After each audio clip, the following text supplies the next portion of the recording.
Welcome back. We have two games to talk about today. In that Spain and Portugal was over earlier. I wasn't home. We went out during the Spain Portugal game. I know. I went out during a round of 16 game. Bad THG. But Spain eventually comes out with that 1-0 win. So for Cristiano Ronaldo, this very likely is his last World Cup, I would think, and no World Cup victories for Portugal in terms of, going home with the trophy. For Spain, on the other hand, they continue on, and I still think Spain and France meet in the semifinal. That should be absolutely fantastic, and yeah, we'll see how all this turns out.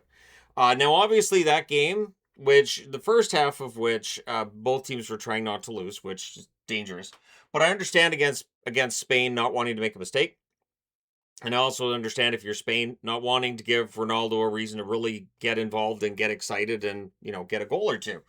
But yeah, that game ends up going the way that I think most people thought it would. Spain gets the win.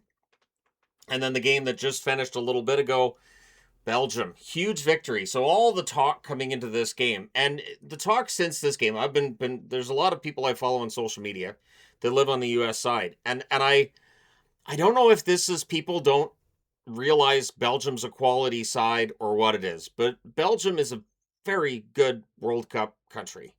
This is not like the way that people were talking before this game, and again, it's accounts that I follow talking like, well, once we get past Belgium, then we probably get Spain in the next round. And I'm thinking, get past Belgium, and it just for me it feels like disrespect. So I have the Belgium jersey in part because I really like the colors red, yellow, and black, and also because Belgium is excellent at World Cups. At least in the World Cups I've watched, my memory being as rickety as it sometimes can be, Belgium's a quality team, and I thought their ball handling today was fantastic.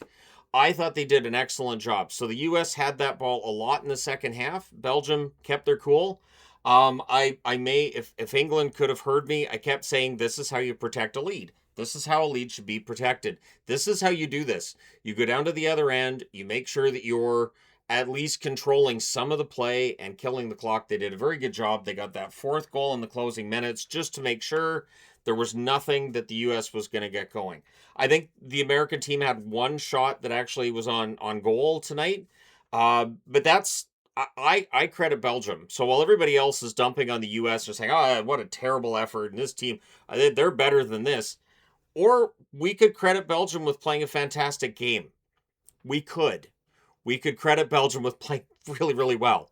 Fantastic. I have a lot of faith that Belgium can at least push Spain in that quarterfinal game on Friday. If it was England against Spain, I'd be a little less confident. But Belgium played so darn well. They can play that well against Spain. They have a chance. They absolutely do. But like I said, I get it. And I do feel like there are a lot of people who are watching the World Cup that maybe they don't watch soccer that often. Maybe they just watch World Cup, and I know that there are people who are going to say, well, you only watch World Cup. When in reality, I grew up watching a lot of soccer, and I've watched a lot of soccer up until I became the hockey guy. And then when I became the hockey guy in 2016, I had to pivot away from other sports. I had to say, you know what, I love sports and covering all of them, but if I'm going to really and truly be the hockey guy, I have to descend into that 365 days a year. And so other sports didn't have my attention, didn't have my time. But I love watching soccer, and I've been looking at ticket prices for the Whitecaps. I may catch a Whitecaps game this summer. I may very well do so. It means I need to have a Whitecaps jersey as well. But yeah, I'm really, really proud of the effort that all three countries that have hosted this have done.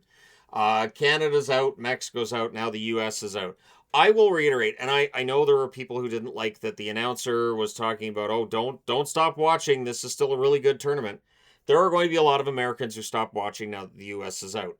But I will agree with the announcer that this tournament is really lining up to have some fantastic teams in this quarterfinal. I think this quarterfinal could be one of the best of any World Cup I've watched. Um, Depending on how tomorrow's games go, of course, and whether or not I would love to see Argentina and Colombia in the other quarterfinal, just because those two countries against each other. Oh, that could be quite the matchup. That could be intense. Nothing against Switzerland, nothing against Egypt either. But here we are. So Belgium with a huge victory today, just absolutely massive for that country. And yeah, they're in the quarterfinals. So after all of the discussion and all the arguing and everything that's gone on in the last few days, and people talking about FIFA being corrupt, welcome.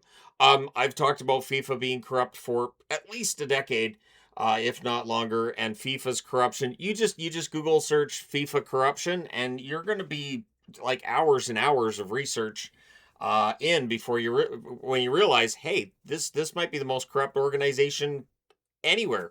And I don't know that you'd necessarily be wrong. And that's why it sucks that this current tournament that's so darn great and so much fun to watch is run by one of the worst organizations on the globe that is so very, very corrupt, so very selfish. This tournament has cost cities that are hosting it a ton of money, and FIFA is pocketing billions. So it's just that's how things are when you make a bid for the World Cup, you're basically saying, "I would like to burn some money, please." And that's what we've seen. But yeah, Belgium, Spain, that's going to be great. Morocco, France is going to be great. Norway, England's going to be fantastic as well. And then tomorrow, the early games at 9 a.m. my time. So if I get up, early enough, and if I get a hockey video done by 9 a.m., which doesn't normally happen, and the reason for that is simple. It's not that I sleep in so long. I'm always awake at like 7 in the morning. It's that when I do videos early in the morning, and I you can tell that I've woken up within the last half an hour. All of the comments about he's on drugs, he's hungover, he's still drunk. I do not have a morning face, I guess, which makes sense. I'm not really a morning person, but yeah, I may very well get up early tomorrow and watch Argentina and Egypt, and maybe I'll do a live stream during that. I've done a live stream on the hockey channel over the last couple of days. We did a members and patrons live stream yesterday. We intend to do that weekly, and I may very well do a live stream on this channel tomorrow. Things are still going really well on the entertainment guy. It peaked a couple of weeks ago, totally understandably so, but it's still going pretty well, and so I figure I might as well strike while the iron's hot and watch an Argentina-Egypt game that I'm not really all that concerned with who's going to win. It's always fun to watch Messi out there, but yeah, so I'd be interested to know your thoughts about how this game went, and I want to say it again. Belgium's a quality side. This is not a team that, the US should have run over. This is a team that maybe it could have been a little bit closer. I do wonder if the players get caught up in this. I wonder if it's a distraction for them as well. And so we'll see how things go for Belgium passes. If Spain destroys Belgium in the quarterfinals, then we can come back and have that conversation about, so was this just a matter of the US not playing up to their standard? Because a lot of distractions and everything else that it would be understandable on some level that could throw them off. But yeah, we're down to it now, aren't we? It's the fun time of year when it comes to the World Cup. It's a lot of fun. And one thing that I've always liked with the World Cup, and I believe the one in Qatar was different in that it was in October, November. It's during the summer that these happen, so I don't have to worry about any crossover with hockey for the most part. The tournament did start before hockey was done, but we're in the Stanley Cup final when this tournament starts, so I love that, and hopefully that's the case going forward. The hydration breaks are still stupid. I will agree with that. It is a way for FIFA to make more money by the advertisements that go out on this and everything, and all the broadcasting partners, of course, make more money on the advertisements too. I will say for people that don't live in North America, what they've done that I've seen before is that when they didn't have the hydration breaks, they'd have like a commercial, and so the game would still be there in a box, but you'd have a commercial as well, and they'd have like a commercial, and the announcers you wouldn't hear, of course, because the commercial is what you're hearing. So I know that that's different than what they're doing with the hydration breaks. But the hydration breaks, I think, are understandable when it's 37 degrees Celsius. I think they're completely understandable.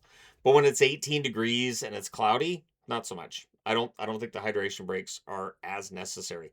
But I have played soccer in 36, 37 degrees Celsius. It's brutal. It is. It's brutal. It's very difficult. Because you get really, really warm really, really fast. The only thing I used to do when I would play that way, and it was at summer camp that I played that way, they always had a spigot that didn't have a hose attached, so I'd just crank it up and just stick my head under the spigot, get completely drenched, throw my head up, and I had hair at the time, so just then I was fine for like the next 20 minutes.